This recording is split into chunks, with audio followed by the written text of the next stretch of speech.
Hello everyone, welcome back to Real Class. We are still on the use of English, and this time we are looking at the topic bare infinitives. Alright? When you say an expression or a word is bare infinitive, that means it doesn't take any inflection, it's not inflected. It doesn't go with D to form it to form past tense, because it doesn't go with S, it doesn't go with ing. All right, these are the examples of the bare infinitives that we have in English. All right, so anytime you use any of these words, all right, the verb that follow must not carry S, D, or ing. All right, yes. For example, I saw him take the pen. I saw him take the pen. You see the word saw here. All right, because you use saw here. Take must be used, and the word take here does not carry what S, and it must not be in past tense. You can't say I saw him taking the pen. Of course, if you say I saw him taking the pen, it means that you were not there as at the point the completion was what made.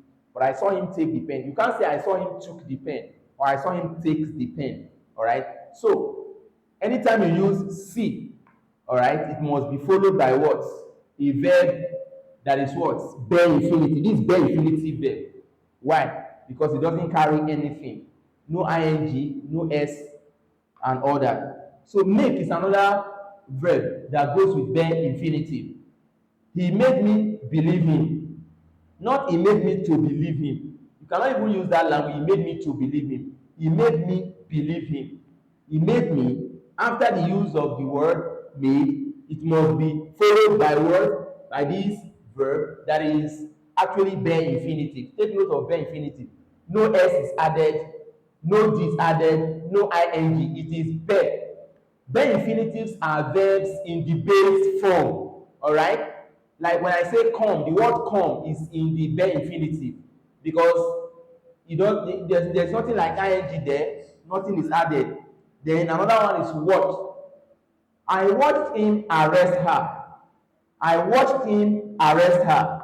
After watch here, all right, you have what? Another bare infinitive, which is what? Arrest. You can't say I watched him arrested her or I watched him arresting her. It is I watched him arrest her.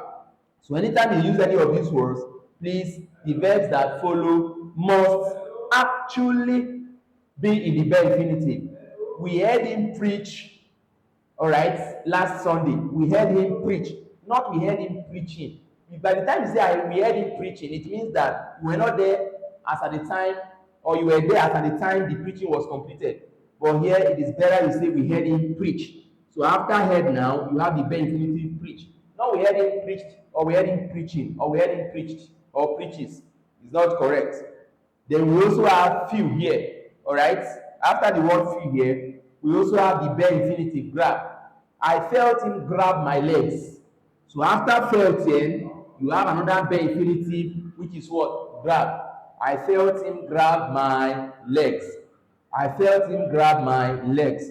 So after felt here, what you have, after felt as a verb, what you have here is what? Grab as a bare infinitive that doesn't carry what? S. Alright? Yes. But all of these can be used in the gerundic words, in the case of what gerund. You know, gerunds are verbs in the progressive tense that begin a sentence. For example, taking the pen, the armed robber, taking the word pen, the armed robber ran away. Okay, yes.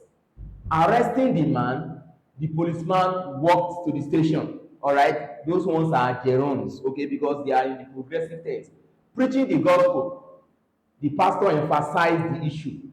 All right, grabbing my legs, he dragged me home. Grabbing my legs, he dragged me home. Those ones are in the progressive tense, okay, which will further lead us to a topic called the participles, all right, in the use of English.